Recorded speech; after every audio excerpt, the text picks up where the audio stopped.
Welcome to the Managing Your Energy for Healthier High Performance conference call. My name is Cliff, and I'll be your operator today. At this time, all participants are in a listen-only mode. Later, we will conduct a question-and-answer session. Please note that this conference is being recorded. I would now like to turn the call over to Doris Konecki. Ms. Konecki, you may begin. Welcome, and thank you for joining us today for our exciting program on managing your energy for healthier high performance. As Cliff noted, the conference will be about 45 minutes, and it will be followed by a question and answer, and we will indicate to you how to put your questions forward at the end of the presentation. We have two speakers this morning, Dr. Fick Isaac, Vice President, Global Health Services for Johnson & Johnson and the Chief Medical Officer for Wellness and Prevention, and Gregory Grazen, who is with GlaxoSmithKline, and he is also a performance coach in health and well-being. And both of them will be discussing with you today the program on managing your energy. We will begin with Fick Isaac. Fick? Thank you, Doris, and good morning, good afternoon for those who might not be in our time zone. Really a pleasure to be part of this webinar, and I want to thank our Health and Productivity section at ACOEM for allowing this time to address how to manage energy for a healthier high performance at home, at work, and everywhere. So today, our plan and our objective for the next 45 minutes, as Doris indicated, one is to share with you the concept of energy management, how an organization or a corporation can actually take those concepts, which Greg, we're very lucky to have Greg Grazen with us today, will take you through that.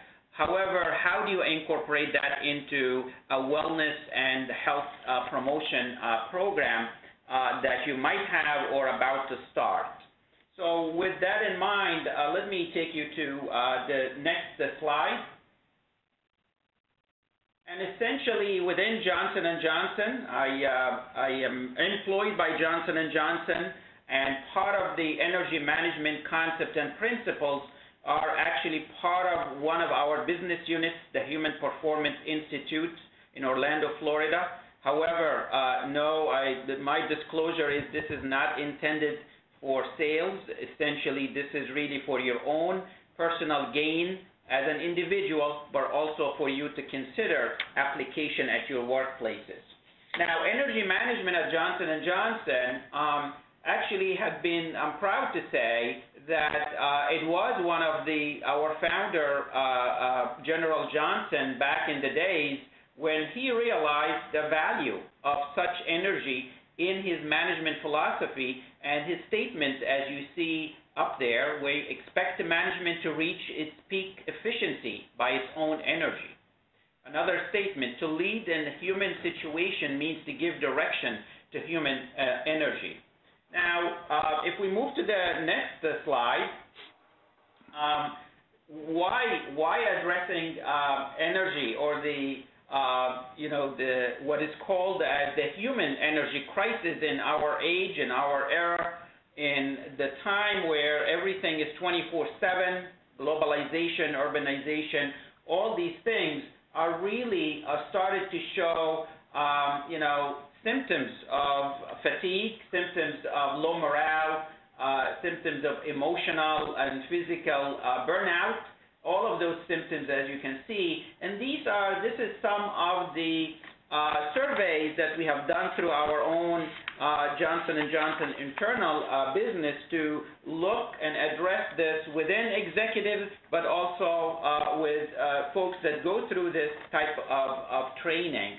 Now, with that in mind, we have actually also seen the fact that if you address the energy crisis and address it in the right way, and I think Greg is going to share with you some of that, the value is significant. Having a fully engaged workforce is really integral to the success of individuals at home, at work, but also expanding and managing their energy effectively is going to meet the demand of the workplace and the needs for their better performance. We move to the next slide. So with that in mind, and us acquiring this business in 2008 and incorporated it into our wellness and prevention platform, we really took a hard look at the principles. And what we did is took the principles and integrated it into our offering at Johnson & Johnson in a way that allows it so it's not a new add-on, but really to be part of what we offer internally to our employees, from the CEO to senior management to directors, manager, to also the people in the front line and behind working on the lines. So as you can see, we labeled it and called it internally as Energy for Performance in Life. And essentially it is designated to allow participants the ability to maximize their personal energy and to get that physical energy, but also to be connected and to be mentally focused and align with their own personal mission, which Greg will talk to you about. Now, we know from our own data as well as from data shared by GlaxoSmithKline and other corporation out there that apply that the gain is significant and very valuable, from engagement to really better morale to improving productivity as well. Next slide, please. Now, our approach, as you know, we have 120,000 employees around the world, really started by us first creating a partnership between our global health teams and service that goes from occupational health, physician, nurses, to our wellness professionals, to our employee assistants and or counselors, to partner with the experts in the field, which are members of our Human Performance Institute, our performance coaches, our certified trainers, to create an approach that allows us to launch and sustain this over time for Johnson & Johnson. Our goal was actually to apply the energy management principles in different formats in a phased approach over a period of 3 years to 50% of our Johnson & Johnson population around the world. The approach would really be involved in allowing half-days sessions to up to 2.5 days at the workplace, where facilities allow for to do the full spectrum of this training, as well as ability to bring in the concept into the day-to-day operation.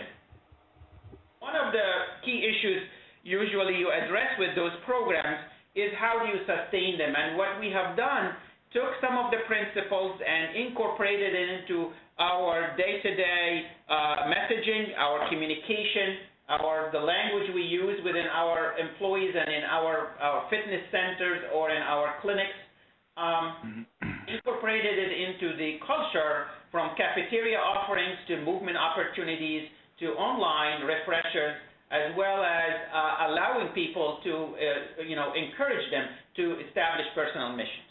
Next slide.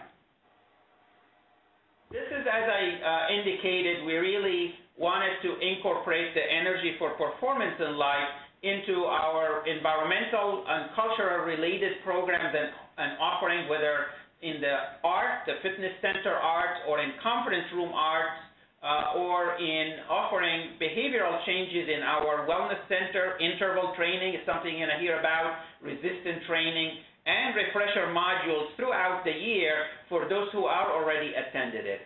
I already mentioned that certainly we allow the flexibility from executive levels attending 2.5 days full course versus middle management attending 2 days or 1 day, and on the people online in manufacturing facilities, if they are able to attend a half a day or 1 day, we offer that. We just opened an enrollment at the world headquarters in New Brunswick which is going very well, which is offering 2 sessions of open enrollment monthly for any member of any department to participate into those programs. And we're rolling out now what we call it an e-course, which is a learning training course that you can go to, which is very interactive. Next slide. Where are we today? Our reach, as I mentioned, our goal, 50% of our population by 2015. Very aggressive goal. We are confident we will get there with the tools and resources we put in place. You can see we anticipate our cumulative, rollout and our touching employees with the principals will reach about 24,000 by the end of 2012. And so far this year alone, we are close to about 6,000 employees thus far. So we're moving forward and we're learning through this. Next slide. Now, I want to leave you and allow really more time for our coach today, Greg, to take you through those principles and dimensions of energy management. But I can tell you within the companies, within Johnson & Johnson, we have many companies. And within those companies that we rolled it out to the full population, we're already actually seeing, the value it brings. From one, really the business meeting have changed. People are doing walking meetings now as part of these principles, are really standing in the room during meeting without feeling uncomfortable that they should not be sitting for the longest hours and hours of meetings, but moving around. Our fitness center in the several facilities where this was rolled out as a company-wide effort have seen increased utilization. Our health profile or health risk assessment participation in those locations has increased tremendously. And actually, our employee health center utilization increased. Not to mention an unexpected outcome, which really is the feel of engagement and ownership and the fact the employee appreciation of the investment in their health and well-being by the Johnson & Johnson family of companies. There are several of those testimonials that I left here for you to read, and you can read them certainly as you will have access to this presentation later. But I really want to allow Greg to proceed with his section here. But really, our learning is really if you're going to apply some of those, you want to apply them into the business process. You want to really be, walk the talk and not just offer these training and not really embed them into your culture. The leader accountability is critical. If you do not have it, the program may not be very successful. And really is to allow for those rituals and practice to be part of the day-to-day operation, and certainly to integrate into your program is a good learning for us. We'll continue to monitor this, and hoping next year at the AOHC, hopefully we'll conduct a full session to take you into more details with more data and outcomes. With that, I would like to really turn the stage to Greg, who agreed gracefully to share with us the GlaxoSmithKline experience in that field, who have been actually ahead of us on implementing and launching it internally to their population. And with that, I will give you the stage, Greg. All right, Vic, thank you very much. Thanks for that intro, and just want to thank you again and Doris and ACOEM for asking me to speak here and share what we're experiencing and doing at GlaxoSmithKline with energy management. I want to tell you quickly about myself. I have so much to say. I love this work. And part of it is about who I am. So I live in Raleigh, North Carolina, and we're enjoying a beautiful 75 sunny degree day today. And I've been married 23 years and have 3 children and a daughter and 2 sons who I actually talk about and may talk about in this next 30 or 40 minutes here. And I work in a center of excellence, a COE at GSK called Energy and Resilience, and I think it's really unique to what's done at other companies around the world, and really blessed to be able to work in the Center of Excellence of Energy and Resilience. It's part of the larger organization of Environment, Health, and Safety, and we've been a group together for about 5 years, and we are tasked with working with the human energy and actually changing the culture of GSK to one of not just high performance, but one of healthy, higher performance. And instead of one that's just go, flatline, it's one that recovers and takes care of itself. And I'm going to get a lot more into that. My background is in actually exercise science and health promotion. I've worked in worksite health promotion since 1985 with lots of big companies, Glaxo for the last 16 years, Chrysler, General Electric, Lockheed Martin, DuPont, and others. And it's just been the last 6 or 7 years that I've been introduced to this little shift in kind of my paradigm and thinking about health and wellness and bringing it into the paradigm of energy management and that human energy management. Most of you probably know GlaxoSmithKline. We're a global pharmaceutical company. We have nearly 100,000 employees all over the world, and we work with pharma, vaccines, and consumer products. Next slide here. Let me click it. Okay. So this is our company, GlaxoSmithKline's company mission statement, and it's to improve the quality of human life by enabling people to do more, feel better, and live longer. And what we do within Environment, Health, and Safety and within our Center of Excellence is we are here to do that for the people of GSK around the world, to serve them and help them to identify healthy ways of working, to help them identify and see their values and clarify those values so that they're in line with what's most important to them in life, and then they can step back and look at those values and in line with this mission that GSK has. And at the bottom of this slide, our CEO, Andrew Whitty, talked a few years ago about delivering excellence by being the best you can be.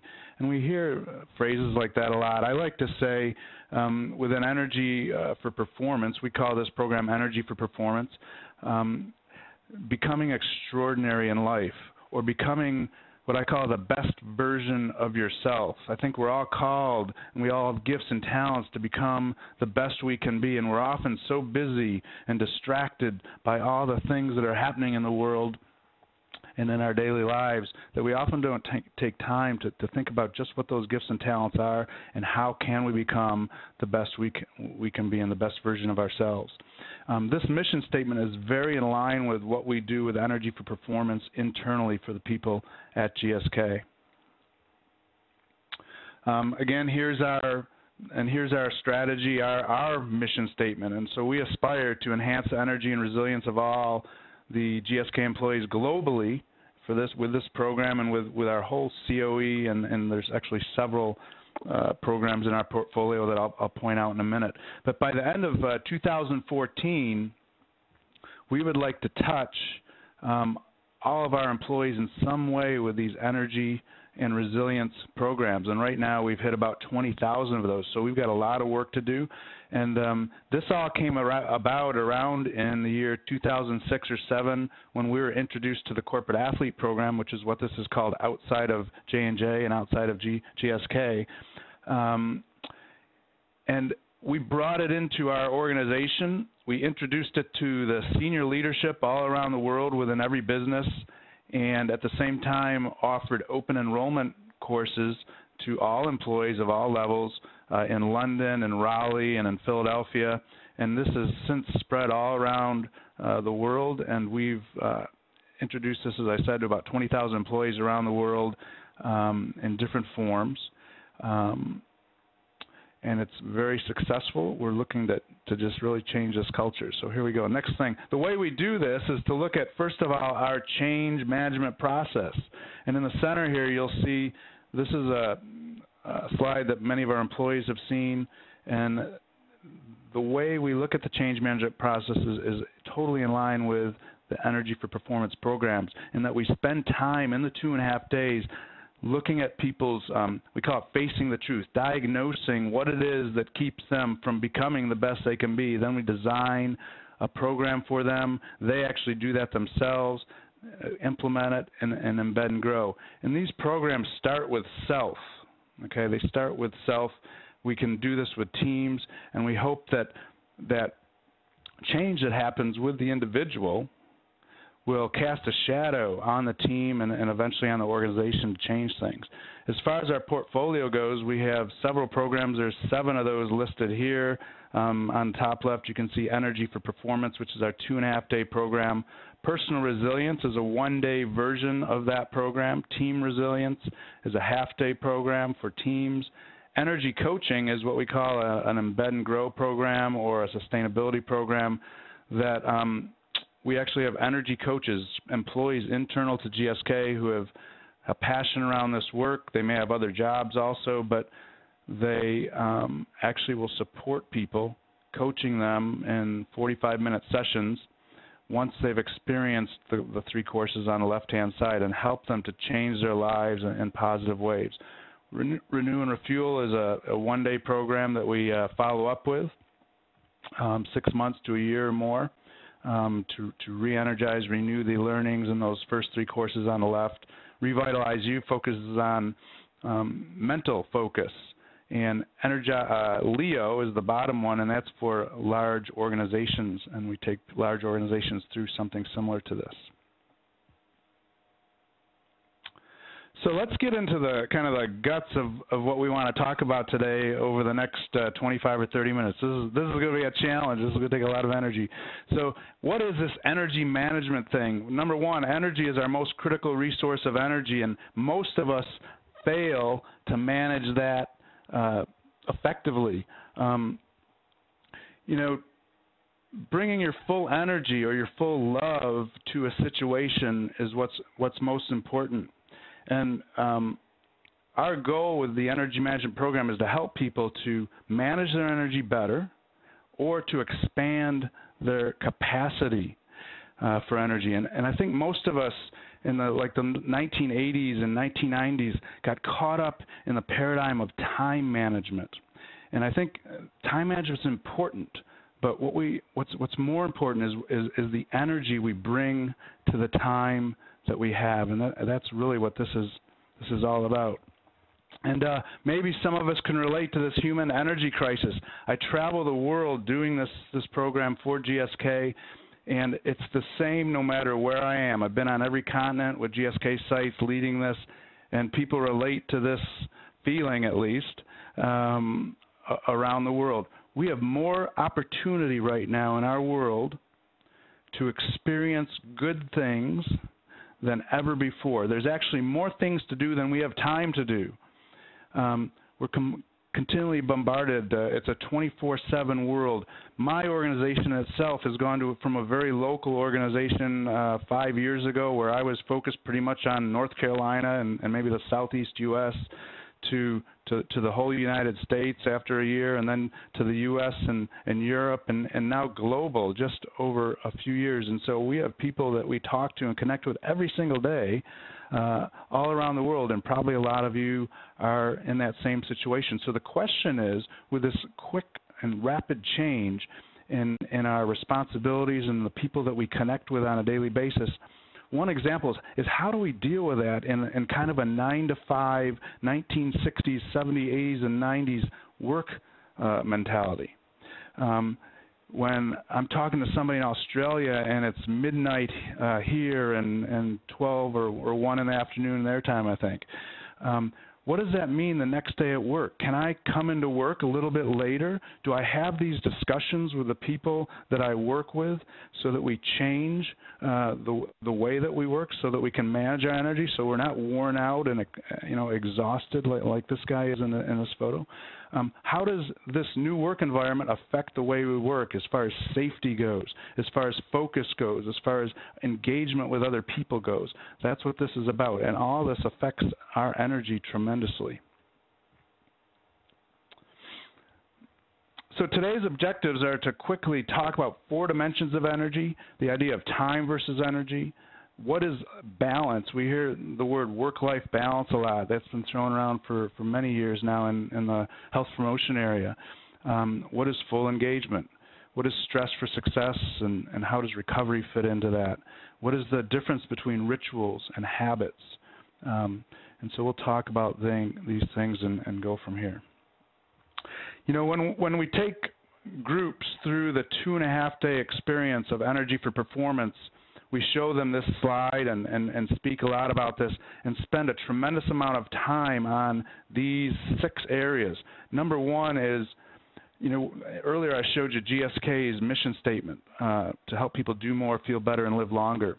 How many of you on here today have a mission for your life that you could just rattle off just as I did for our company? You know, we spend lots of time in organizations reflecting on what's important for us and creating a nice mission statement, but for our lives, do we do that? Some of us maybe speak to that a little bit. Well, what is your purpose in life? What is your mission here on this planet for 50 to 100 years? Why are you here? What's most important? What matters most? We spend a full day on this and then give people homework to reflect on that, to discuss it, to write about it, and then to ultimately come out after 2.5 days with a real good feel for what matters most in their life, and they actually put it into words and share it with other people. Next, we identify a training mission. The training mission is when you walk out of that 2.5 days, you actually have 90 days to focus on one area of your life that if you change that right now, right today, if I could wave my magic wand and you got it right in that area of your life, physically, emotionally, mentally, or spiritually, what would it be that you would change that would impact your life and move you forward to become that best version of yourself, and would also have a huge impact on the people around you to make them better? So we help people and do a lot of work, especially on day 2 of our workshop in this experience, trying to get people to focus in on what that is. And part of that process is called Facing the Truth. We help them to develop a story about their life, one that we help them to recognize a story in facing the truth, the story that's holding them up in life.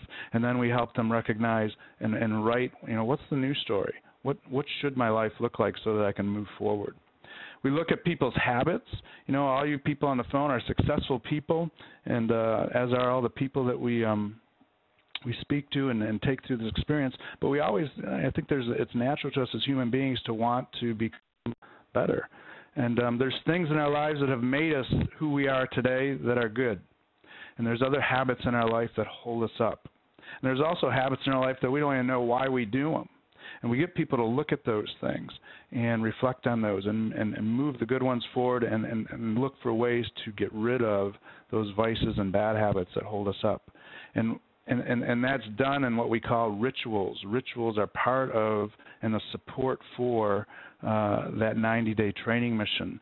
So what is it that if I want to deepen my engagement in my health or in a relationship with my wife, what are those rituals that I need to implement into my life to be successful in that 90-day training mission?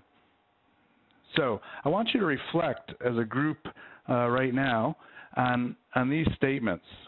You give life to what you give your energy to. You give life to what you give your love to. What are you loving? What are you giving your energy to in life? Some of us are giving our energy to great things, to change the world, to make people more healthy.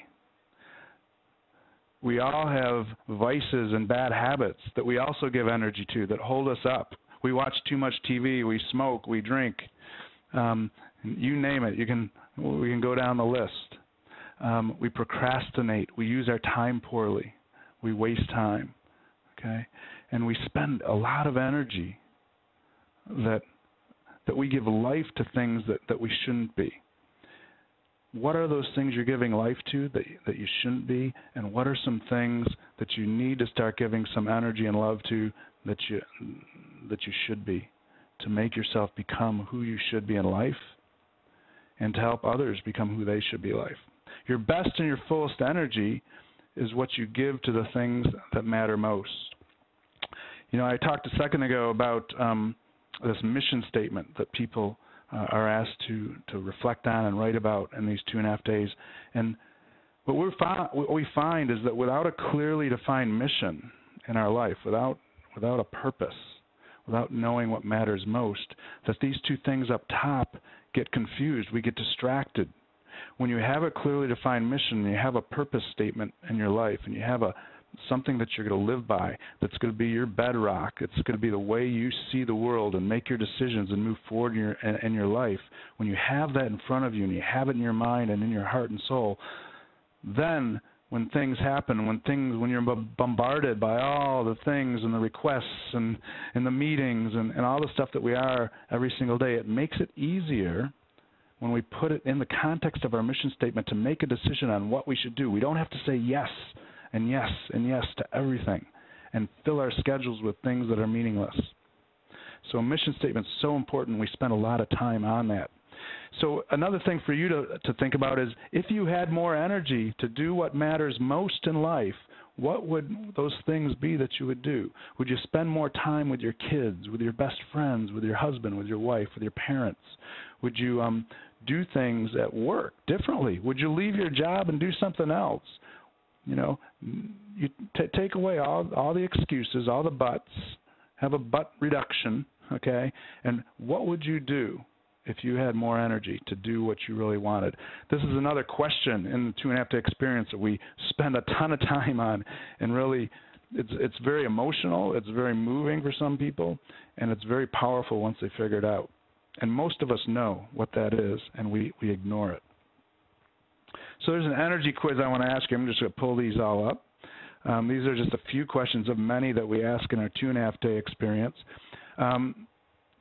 Take a look at these. First of all, true or false? Efficiently investing time in things and people you care about spawn harmony and fulfillment. True or false? Number 2, multitasking is an acquired skill and is essential for success in today's complex, fast-paced, intensely demanding business environment. True or false? Third, the best way to think about one's business career is as a marathon rather than a series of sprints. True or false?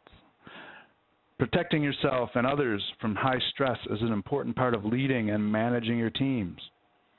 And true or false, in terms of great professional success, it is more important to align one's public rather than one's private voice with the corporate mission. So, what do you think? Well, the answer to these, just to spark your attention here hopefully, is they're all false. And I'm going to tell you why in the next few slides, okay? And I think you'll get a copy of these slides so you can go back and look at this stuff.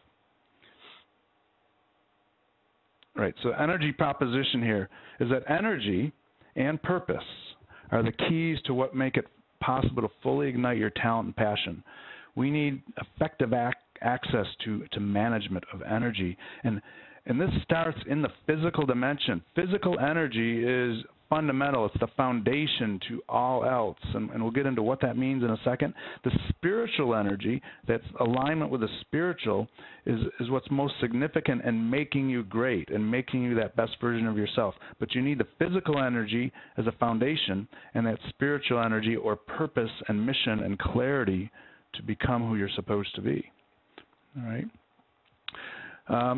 This was recently, well, not recently, but in January 2001, the Harvard Business Review talked about how companies can't afford to address their employees' cognitive capacities and still ignore the other parts of them as human beings. All right. I think a mistake that was made in the 70s, 80s, and 90s is that companies just looked at what was between the ears, what was in our minds and brains, and didn't really take the whole person. That, you know, we're physical beings, we're emotional beings, and spiritual beings, and that all that together is important. You can't just hang all that other stuff at the door when you walk into work. That all those things are important. Okay, so what that means is that physically, emotionally, mentally, and spiritually, as human beings, there's energy attached to all those things, and we develop from birth to death, physically first, then emotionally, mentally, and spiritually. And as I just said earlier, we become extraordinary, that best version of ourselves from the top down.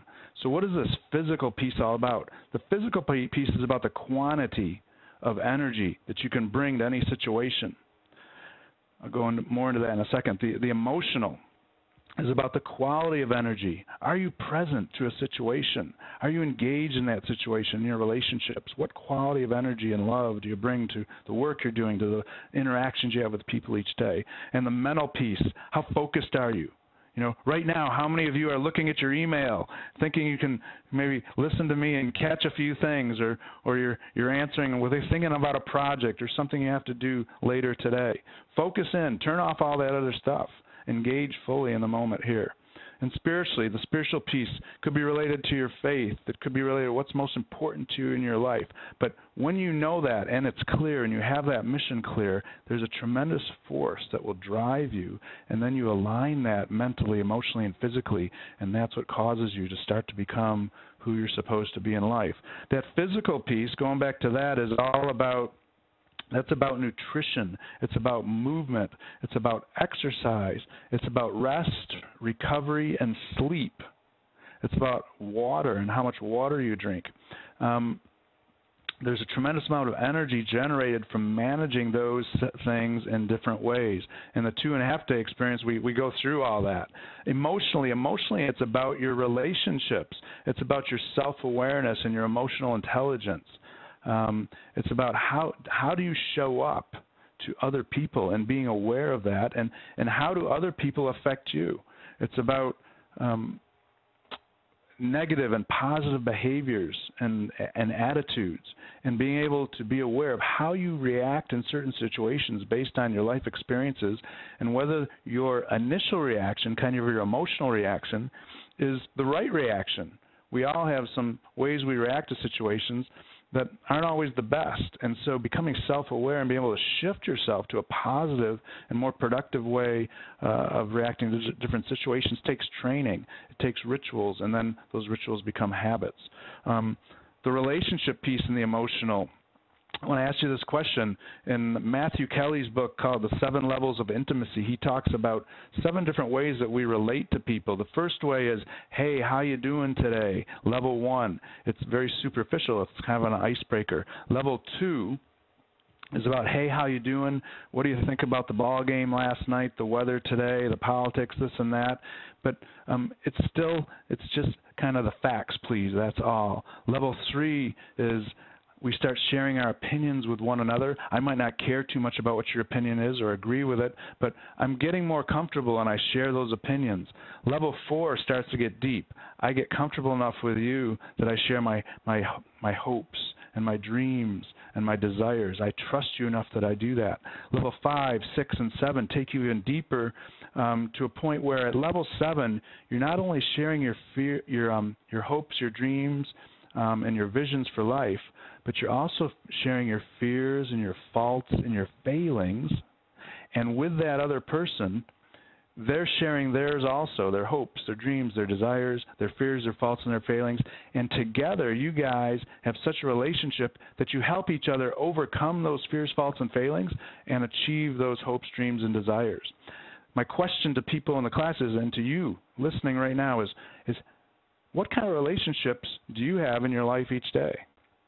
Are you so busy and running so fast, even with the most important people in your life, that you're at level 1 or 2? Do you have any relationships that are at level 4, 5, 6, or 7? We all need some relationships at that level. If we don't, our emotional energy is compromised, and we need that. Something to think about. At the mental level, that's about creativity. It's about focus. It's about learning. I believe really deeply that you become what you read. You become what you watch on TV. You become what you listen to. I know every time I read something, what I read comes into my presentation here too. So it affects your creativity. It affects your ability to manage time and focus and so on. And then we've talked about the spiritual level. Next slide here. So the second principle is about energy and not just time.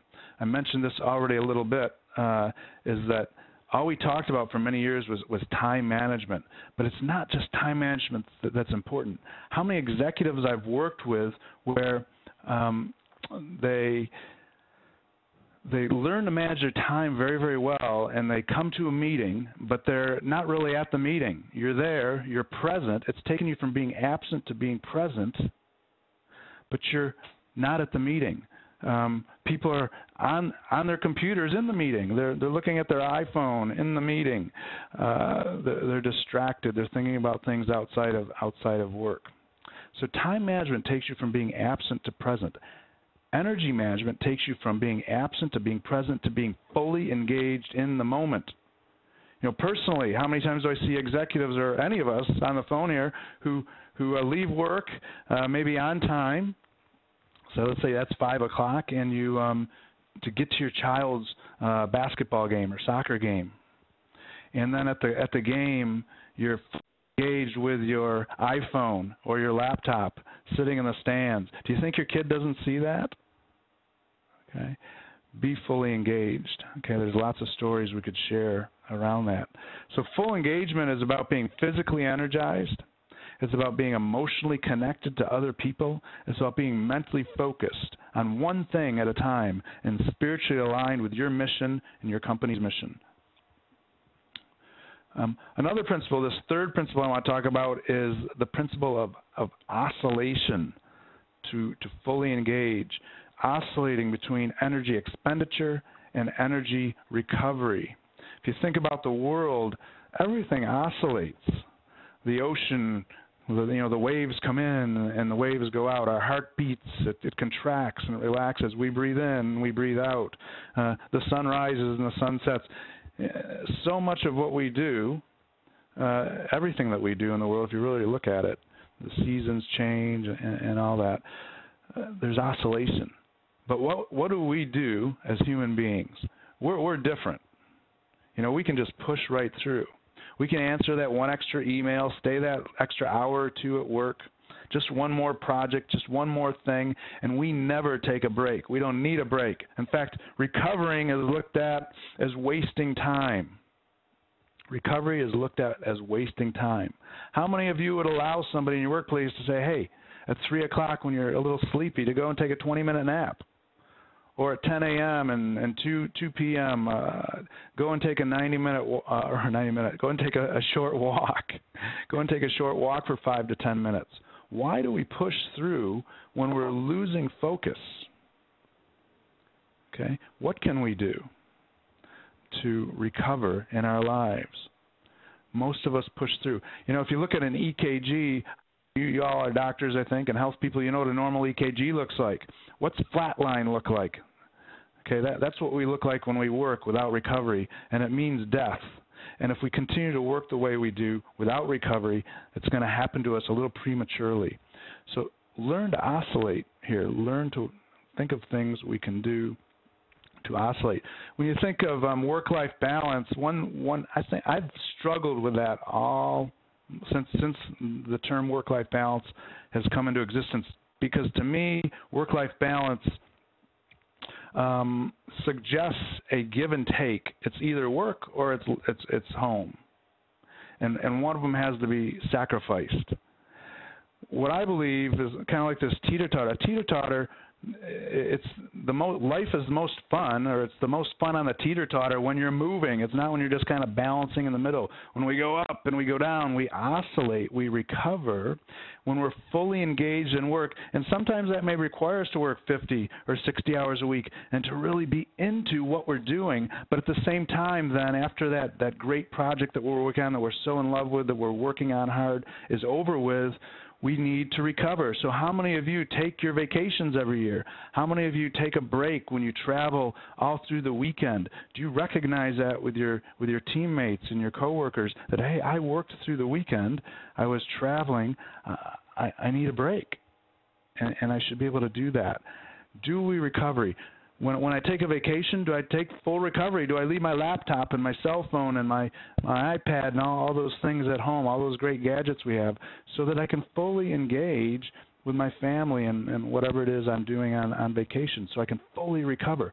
So this teeter-totter to me means take your vacation fully, and then when you come back to work, work fully, and go back and forth and oscillate. It's an oscillation throughout the day, about every 90 minutes or so.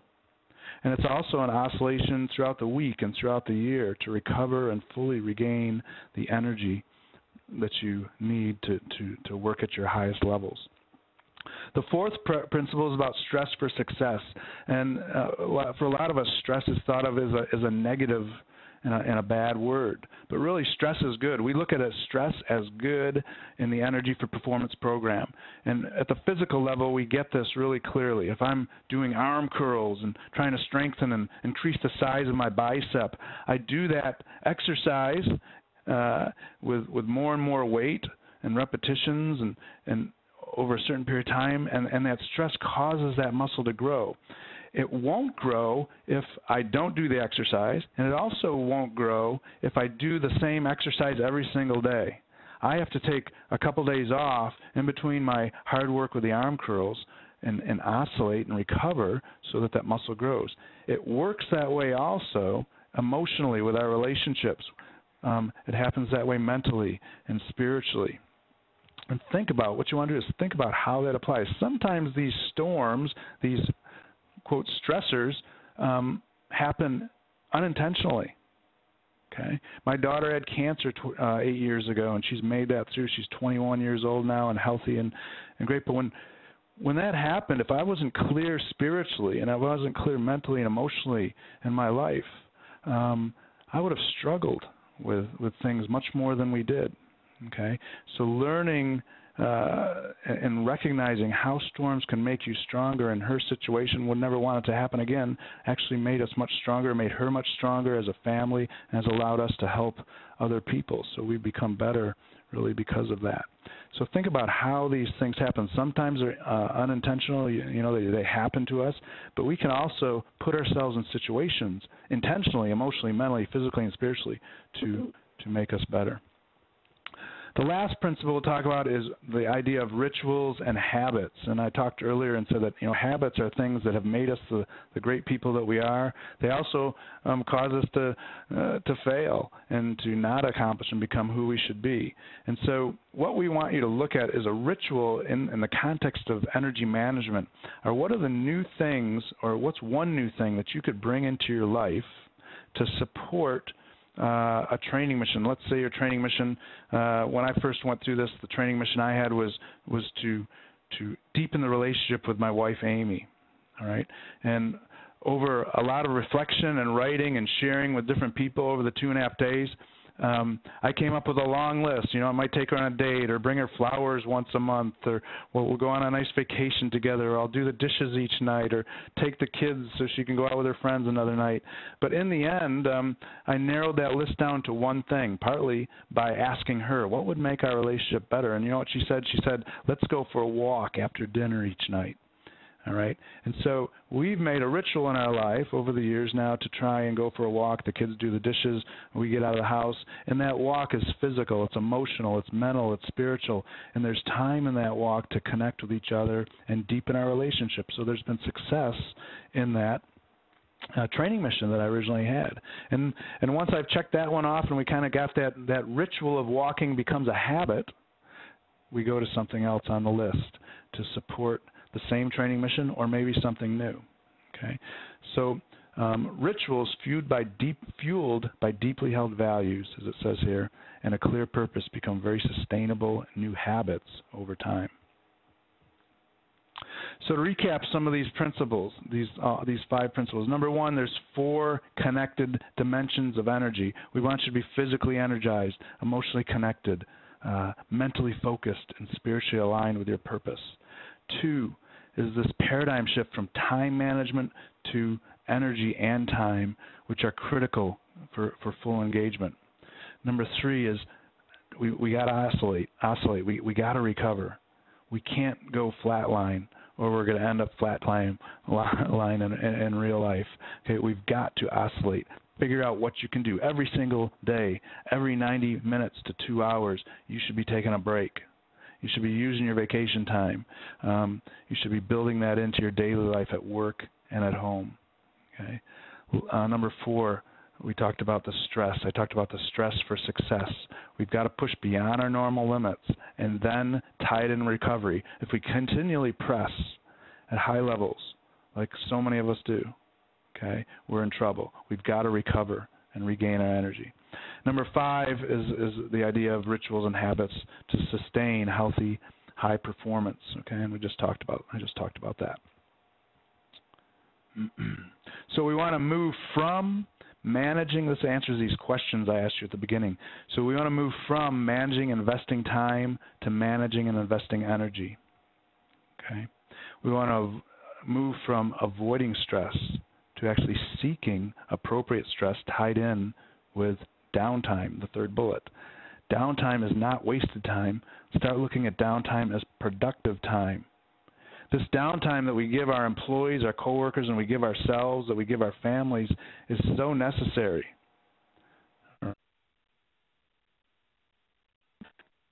A waste of time. And then looking at life, oftentimes we say, let's just grind it out. It's kind of a badge of courage to push, and live life as a marathon. And what I want to suggest to you is that you start living your work and your days in a series of sprints, okay? I look at each morning, I take a few minutes each morning, about 30 minutes, to kind of reflect on the day, plan the day, and I usually try and do that in 60 to 90-minute sprints, focusing on one thing at a time, focusing on what's most important for me in the morning, because I'm best in the morning. But taking a break every 60 to 90 minutes. What is that break? It might be just walk away from my desk. It might be to go and talk to somebody. It might be to go for a walk. It might go to the gym at lunchtime. It might be to go pray or meditate. So there's different things that you can do depending on what that is in your life, and really a combination. Instead of grinding through and pushing and being exhausted, and then when we get home at night, where for a lot of us, the most important part of our lives exist, our families and friends, we come home exhausted, and they get our leftovers, okay? Last is moving from the idea of self-discipline ruling to rituals rule. What that means is that rituals initially take a lot of self-discipline and willpower for the first 30, 60, 90 days. But as we practice those and reinforce those and are held accountable to those, they become a habit. Once they become a habit, they become automatic, and they help us to make the right decisions in times of crisis, in times of pressure, in times of stress, without even thinking about it. So what are those good, healthy rituals, physically, emotionally, mentally, and spiritually, that you can introduce into your life to move forward and keep yourself on that path to healthy, high performance and the best version of yourself? Here's some examples of what some of those might be. Spiritually, I've mentioned some of this, okay, taking quiet time every day, morning and evening. So morning, reflecting on what your day's going to be like and planning that out and using it well. And then in the evening, taking 5 to 10 minutes to quietly sit and be quiet and figure out, well, how did I do, all right? And again, you'll get these slides so you can go through this some more if you want. At a mental level, strategically planning your day, as I said, in increments of 90 to 120 minutes. Stopping multitasking, question we had earlier. Multitasking is not effective.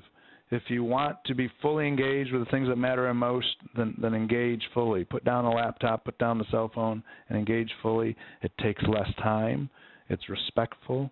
You're going to remember what happened. It enhances everything in all these dimensions to be fully there and fully alive while you're there. At the emotional level, this is about, again, your relationships, how you show up in life, how you manage your emotional intelligence. What are some things you can do emotionally? You know, I shared the walk with my wife.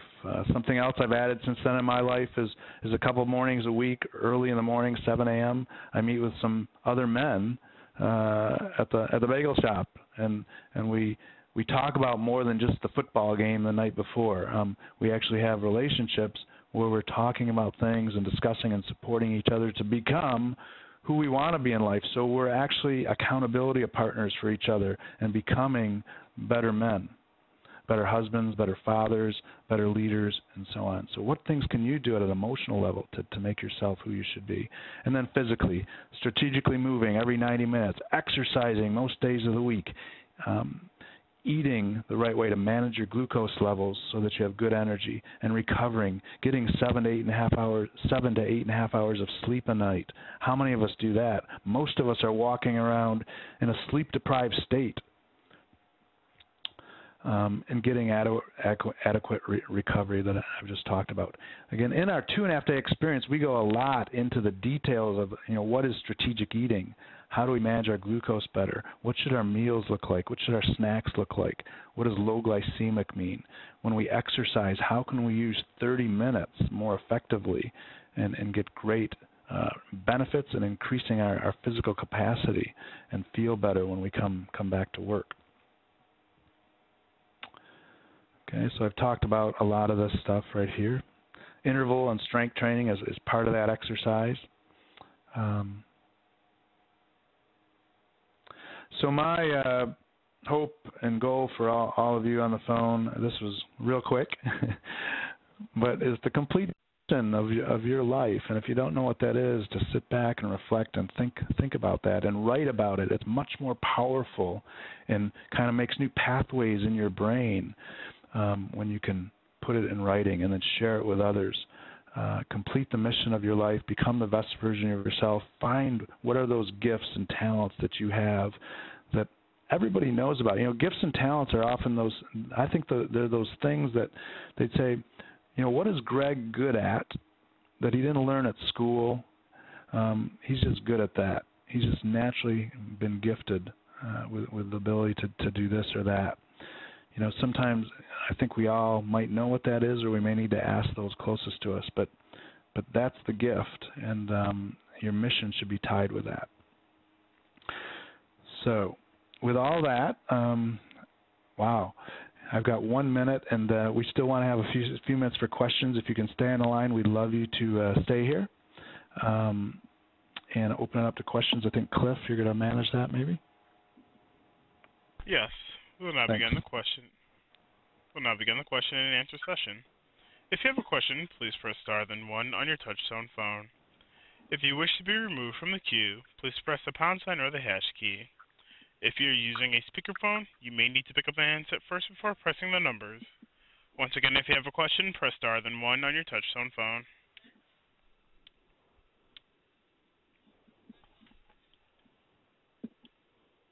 And I'm showing we have no questions at this time.